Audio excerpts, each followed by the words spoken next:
আমি আমার পদের বাইরে কখনোই ছিলাম না।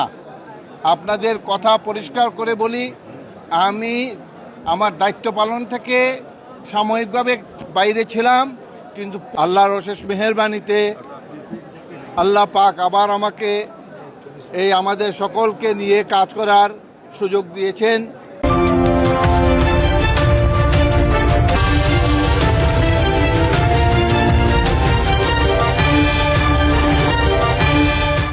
আমি এই জন্য আল্লাহ পাক দরবারে লক্ষ কোটি শুকরিয়া আদায় করছি।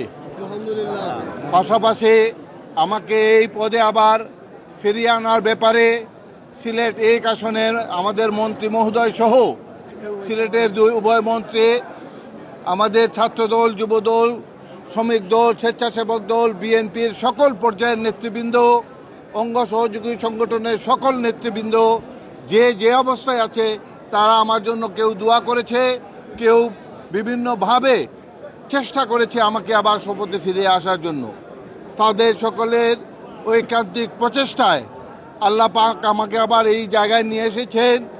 আমি শুধু আপনাদের মাধ্যমে সমস্ত আমার নেতাকর্মীর কাছে দোয়া প্রত্যাশা করছি, তারা যে আশা আকাঙ্ক্ষা নিয়ে আমাকে আবার এখানে দায়িত্বে এবং আমার চেয়ারপারসন এবং আজ বাংলাদেশের আমার দেশনায়ক তারেক রহমান আমাকে যেভাবে আবার দায়িত্ব দিয়েছেন, আল্লাহ পাক যেন আমাকে সেই দায়িত্ব সুষ্ঠুভাবে সুন্দরভাবে পালন করার তৌফিক দান করেন। আমরা এইটুকু প্রত্যাশা করছি এবং আমি আমার ব্যক্তিগত পক্ষ থেকে প্রতিশ্রুতি দিচ্ছি, আমাদের